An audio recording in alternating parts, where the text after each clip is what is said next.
ਜਿਹੜੇ ਕਹਿੰਦੇ ਸੀਗੇ ਹੱਥ ਪੈਰਾਂ 'ਤੇ ਜਲਨ ਜੀ ਨਿਕਲਦੀ ਹੈਗੀ ਪੈਰਾਂ 'ਚੋਂ, ਉਹ ਤੁਸੀਂ ਆਪਣੇ ਔਲਾ ਤੁਸੀਂ ਲੈ ਕੇ ਉਹਨੂੰ ਪੀ ਕੇ ਵਿੱਚੋਂ ਥੋੜ੍ਹਾ ਜਿਹਾ ਨਿੰਬੂ ਦਾ ਮਿਲਾ ਲੈਣਾ ਅਤੇ ਥੋੜ੍ਹਾ ਜਿਹਾ ਘੀ ਮਿਲਾ ਲੈਣਾ। ਉਹਦਾ ਪੇਸਟ ਜਿਹਾ ਬਣਾ ਕੇ ਤੁਸੀਂ ਉਹ ਮਾਲਿਸ਼ ਕਰਨੀ ਹੈ ਤਲੀਆਂ ਦੇ ਉੱਤੇ। ਇਹਦੇ ਨਾਲ ਸਾਰੀ ਜਿਹੜੀ ਪੈਰਾਂ 'ਚੋਂ ਸੇਕ ਨਿਕਲਦਾ ਉਹ ਹਟ ਜੂਗਾ ਜੀ। ਨਹੀਂ ਤਾਂ ਇਕੱਲੇ ਹੀ ਤੁਸੀਂ ਆਪਣੇ ਜੈਸਮੀਨ ਦਾ ਆਇਲ ਹੁੰਦਾ ਜਿਹੜਾ ਚਮੇਲੀ ਦਾ ਤੇਲ ਜਿਹਨੂੰ ਪੰਜਾਬੀ ਮੈਂ ਕਹਿੰਦੇ ਹੈਗੇ, ਉਹਦੀ ਉਹ ਮਾਲਿਸ਼ ਕਰ ਲਿਆ ਕਰੋ, ਉਹੀ ਵਧੀਆ ਚੀਜ਼ ਹੋਊਗੀ ਤੁਹਾਨੂੰ। ਫਿਰ ਤੁਸੀਂ ਆਪਣੇ ਗੁਲਕੰਦ ਇਹਦੇ ਵਿੱਚੋਂ ਖਾ ਸਕਦੇ ਹੈਗੇ, ਗਰਮੀ ਕੱਢ ਦਿੰਦਾ ਸਰੀਰ 'ਚੋਂ। ਗੁਲਕੰਦ ਖਾ ਲਓ, ਨਹੀਂ ਤਾਂ ਔਲੇ ਦਾ ਮੁਰੱਬਾ ਖਾ ਲਓ।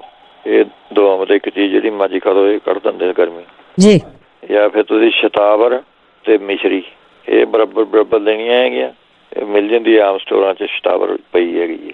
ਇਹ ਤੁਸੀਂ ਆਪਣੇ ਬਰਾਬਰ ਲੈ ਕੇ 1 ਚਮਚਾ ਸਵੇਰ ਨੂੰ, 1 ਚਮਚਾ ਸ਼ਾਮ ਨੂੰ ਇਹ ਖਾ ਲਿਆ ਕਰੋ। ਜਾਂ ਫਿਰ ਆਲੂ ਬੁਖਾਰੇ ਤੁਸੀਂ 2-3 ਆਲੂ ਬੁਖਾਰੇ ਲੈ ਕੇ ਅਤੇ ਵਿੱਚੋਂ 1 ਚਮਚਾ ਤੁਸੀਂ ਜਾਂ 1 ਜਾਂ 1.5 ਚਮਚਾ ਇਮਲੀ ਦੀ ਚਟਨੀ ਜਿਹੜੀ ਘਰ ਆਪਾਂ ਬਣਾਉਂਦੇ ਉਹ ਲੈ ਕੇ ਅਤੇ ਪਾਣੀ ਦੇ ਗਲਾਸ ਮੈਂ ਭਿਓ ਕੇ ਰੱਖ ਦਿਓ। ਸਵੇਰ ਨੂੰ ਮਸਲ ਕੇ ਆਲੂ ਬੁਖਾਰੇ ਦੀ ਗਿਟਕਾਂ ਜਿਹੀਆਂ ਕੱਢ ਕੇ ਉਹ ਪਾਣੀ ਪੀ ਲਓ ਤੁਸੀਂ। ਇਹਦੇ ਨਾਲ ਵੀ ਸਾਰੀ ਆਪਣੇ ਪੈਰਾਂ ਦੀ ਜਿਹੜੀ ਜਲਨ ਠੀਕ ਹੋ ਜੂਗੀ, ਗਲੇ ਹਾਜ਼ਮਾ ਹੁਜਮਾ ਠੀਕ ਹੋ ਜੂਗਾ, ਵਧੀਆ ਚੀਜ਼ ਹੈਗੀ।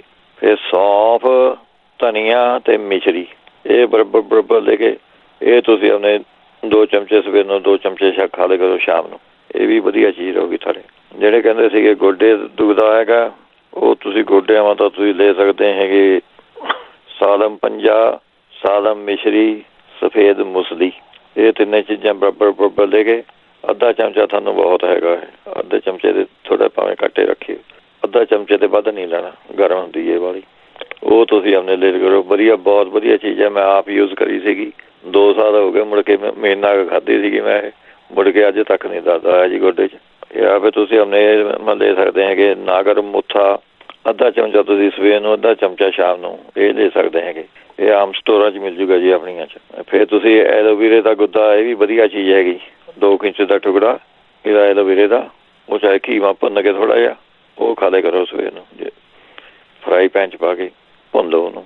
ਜਾਂ ਫਿਰ ਅਖਰੋਟ ਵੀ ਤੁਸੀਂ 2 ਅਖਰੋਟ ਖਾ ਲਿਆ ਕਰੋ, ਉਹ ਵੀ ਵਧੀਆ ਚੰਗੇ ਰਹਿੰਦੇ ਹੈਗੇ ਇਹਦੇ ਵਿੱਚੋਂ। ਜਾਂ ਇਹਦੇ ਵਿੱਚੋਂ ਤੁਸੀਂ ਉਹਨੇ ਸਰੰਜਾਂ, ਜੇ ਕੋਈ ਇੱਥੇ ਮਿਲਦੀਆਂ ਤੁਹਾਨੂੰ, ਸਰੰਜਾਂ, ਮੇਥੀ, ਕਲੌਂਜੀ, ਸੁੰਡ, ਅਸਗੰਧ ਇਹ ਸਾਰੀਆਂ ਚੀਜ਼ਾਂ ਬਰਾਬਰ ਲੈਣੀਆਂ। 1 ਚਮਚਾ ਤੁਸੀਂ ਇਹਨਾਂ ਦਾ ਲੈ ਲਿਆ ਕਰੋ। ਅੱਛਾ, ਅਨਾਰ ਦੇ ਜੂਸ ਦੇ ਵਿੱਚੋਂ ਤੁਸੀਂ ਆਪਣੇ ਅਦਰਕ ਦਾ ਰਸ 2 ਆਉਂਸ ਜੇ ਅਨਾਰ ਦਾ ਜੂਸ ਲਿਆ, 2 ਚਮਚੇ ਵਿੱਚੋਂ ਅਦਰਕ ਦਾ ਰਸ ਮਿਲਾ ਕੇ ਵੀ ਪੀ ਸਕਦੇ ਹੈਗੇ। ਇਹ ਵੀ ਸਾਰੇ ਉਹਨੇ ਜਿਹੜੀ ਜੁਆਇੰਟ ਪੇਨ ਹੁੰਦੀ ਉਹਨਾਂ ਨੂੰ ਠੀਕ ਕਰ ਦਿੰਦਾ ਜੀ। ਜਿਹੜੇ ਕਹਿੰਦੇ ਸੀਗੇ ਹੱਥ ਪੈਰਾਂ 'ਤੇ ਜਲਨ ਜੀ ਨਿਕਲਦੀ ਹੈਗੀ ਪੈਰਾਂ 'ਚੋਂ, ਉਹ ਤੁਸੀਂ ਆਪਣੇ ਔਲਾ ਤੁਸੀਂ ਲੈ ਕੇ ਉਹਨੂੰ ਪੀ ਕੇ ਵਿੱਚੋਂ ਥੋੜ੍ਹਾ ਜਿਹਾ ਨਿੰਬੂ ਦਾ ਮਿਲਾ ਲੈਣਾ ਅਤੇ ਥੋੜ੍ਹਾ ਜਿਹਾ ਘੀ ਮਿਲਾ ਲੈਣਾ। ਉਹਦਾ ਪੇਸਟ ਜਿਹਾ ਬਣਾ ਕੇ ਤੁਸੀਂ ਉਹ ਮਾਲਿਸ਼ ਕਰਨੀ ਹੈ ਤਲੀਆਂ ਦੇ ਉੱਤੇ। ਇਹਦੇ ਨਾਲ ਸਾਰੀ ਜਿਹੜੀ ਪੈਰਾਂ 'ਚੋਂ ਸੇਕ ਨਿਕਲਦਾ ਉਹ ਹਟ ਜੂਗਾ ਜੀ। ਨਹੀਂ ਤਾਂ ਇਕੱਲੇ ਹੀ ਤੁਸੀਂ ਆਪਣੇ ਜੈਸਮੀਨ ਦਾ ਆਇਲ ਹੁੰਦਾ ਜਿਹੜਾ ਚਮੇਲੀ ਦਾ ਤੇਲ ਜਿਹਨੂੰ ਪੰਜਾਬੀ ਮੈਂ ਕਹਿੰਦੇ ਹੈਗੇ, ਉਹਦੀ ਉਹ ਮਾਲਿਸ਼ ਕਰ ਲਿਆ ਕਰੋ, ਉਹੀ ਵਧੀਆ ਚੀਜ਼ ਹੋਊਗੀ ਤੁਹਾਨੂੰ। ਫਿਰ ਤੁਸੀਂ ਆਪਣੇ ਗੁਲਕੰਦ ਇਹਦੇ ਵਿੱਚੋਂ ਖਾ ਸਕਦੇ ਹੈਗੇ, ਗਰਮੀ ਕੱਢ ਦਿੰਦਾ ਸਰੀਰ 'ਚੋਂ। ਗੁਲਕੰਦ ਖਾ ਲਓ, ਨਹੀਂ ਤਾਂ ਔਲੇ ਦਾ ਮੁਰੱਬਾ ਖਾ ਲਓ। ਇਹ ਦੋਵਾਂ ਮਤਲਬ ਇੱਕ ਚੀਜ਼ ਜਿਹੜੀ ਮਰਜ਼ੀ ਖਾ ਲਓ, ਇਹ ਕੱਢ ਦਿੰਦੇ ਗਰਮੀ ਜੀ। ਜਾਂ ਫਿਰ ਤੁਸੀਂ ਸ਼ਤਾਵਰ ਅਤੇ ਮਿਸ਼ਰੀ ਇਹ ਬਰਾਬਰ ਲੈਣੀਆਂ ਹੈਗੀਆਂ। ਇਹ ਮਿਲ ਜਾਂਦੀ ਆਮ ਸਟੋਰਾਂ 'ਚ, ਸ਼ਤਾਵਰ ਪਈ ਹੈਗੀ। ਇਹ ਤੁਸੀਂ ਆਪਣੇ ਬਰਾਬਰ ਲੈ ਕੇ 1 ਚਮਚਾ ਸਵੇਰ ਨੂੰ, 1 ਚਮਚਾ ਸ਼ਾਮ ਨੂੰ ਇਹ ਖਾ ਲਿਆ ਕਰੋ।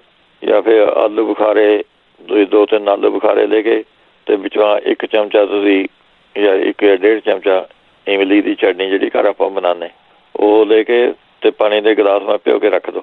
ਸਵੇਰ ਨੂੰ ਮਸਲ ਕੇ ਆਲੂ ਬੁਖਾਰੇ ਦੀ ਗਿਟਕਾਂ ਜਿਹੀਆਂ ਕੱਢ ਕੇ ਉਹ ਪਾਣੀ ਪੀ ਲਓ ਤੁਸੀਂ। ਇਹਦੇ ਨਾਲ ਵੀ ਸਾਰੀ ਆਪਣੇ ਪੈਰਾਂ ਦੀ ਜਿਹੜੀ ਜਲਨ ਠੀਕ ਹੋ ਜੂਗੀ, ਗਲੇ ਹਾਜ਼ਮਾ ਹੁਜਮਾ ਠੀਕ ਹੋ ਜੂਗਾ, ਵਧੀਆ ਚੀਜ਼ ਹੈਗੀ। ਫਿਰ ਸੌਂਫ, ਧਨੀਆ ਅਤੇ ਮਿਸ਼ਰੀ ਇਹ ਬਰਾਬਰ ਲੈ ਕੇ ਇਹ ਤੁਸੀਂ ਆਪਣੇ 2 ਚਮਚੇ ਸਵੇਰ ਨੂੰ, 2 ਚਮਚੇ ਖਾ ਲਿਆ ਕਰੋ ਸ਼ਾਮ ਨੂੰ। ਇਹ ਵੀ ਵਧੀਆ ਚੀਜ਼ ਰਹੂਗੀ ਤੁਹਾਡੇ।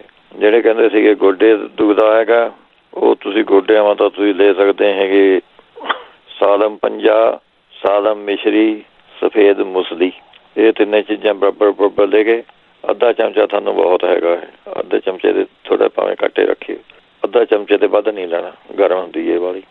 ਉਹ ਤੁਸੀਂ ਆਪਣੇ ਲੈ ਕਰੋ, ਵਧੀਆ ਬਹੁਤ ਵਧੀਆ ਚੀਜ਼ ਹੈ। ਮੈਂ ਆਪ ਯੂਜ਼ ਕਰੀ ਸੀਗੀ, 2 ਸਾਲ ਹੋ ਗਏ। ਮੁੜ ਕੇ ਮਹੀਨਾ ਖਾਧੀ ਸੀਗੀ ਮੈਂ, ਇਹ ਮੁੜ ਕੇ ਅੱਜ ਤੱਕ ਨਹੀਂ ਦਰਦ ਆਇਆ ਜੀ ਗੋਡੇ 'ਚ।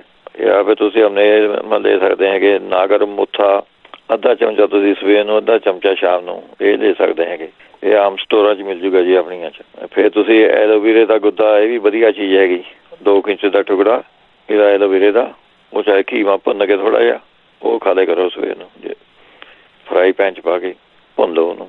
ਜਾਂ ਫਿਰ ਅਖਰੋਟ ਵੀ ਤੁਸੀਂ 2 ਅਖਰੋਟ ਖਾ ਲਿਆ ਕਰੋ, ਉਹ ਵੀ ਵਧੀਆ ਚੰਗੇ ਰਹਿੰਦੇ ਹੈਗੇ ਇਹਦੇ ਵਿੱਚੋਂ। ਜਾਂ ਇਹਦੇ ਵਿੱਚੋਂ ਤੁਸੀਂ ਉਹਨੇ ਸਰੰਜਾਂ, ਜੇ ਕੋਈ ਇੱਥੇ ਮਿਲਦੀਆਂ ਤੁਹਾਨੂੰ, ਸਰੰਜਾਂ, ਮੇਥੀ, ਕਲੌਂਜੀ, ਸੁੰਡ, ਅਸਗੰਧ, ਇਹ ਸਾਰੀਆਂ ਚੀਜ਼ਾਂ ਬਰਾਬਰ ਲੈਣੀਆਂ। 1 ਚਮਚਾ ਤੁਸੀਂ ਇਹਨਾਂ ਦਾ ਲੈ ਲਿਆ ਕਰੋ। ਅੱਛਾ, ਅਨਾਰ ਦੇ ਜੂਸ ਦੇ ਵਿੱਚੋਂ ਤੁਸੀਂ ਆਪਣੇ ਅਦਰਕ ਦਾ ਰਸ 2 ਆਉਂਸ, ਜੇ ਅਨਾਰ ਦਾ ਜੂਸ ਲਿਆ 2 ਚਮਚੇ ਵਿੱਚੋਂ ਅਦਰਕ ਦਾ ਰਸ ਮਿਲਾ ਕੇ ਵੀ ਪੀ ਸਕਦੇ ਹੈਗੇ।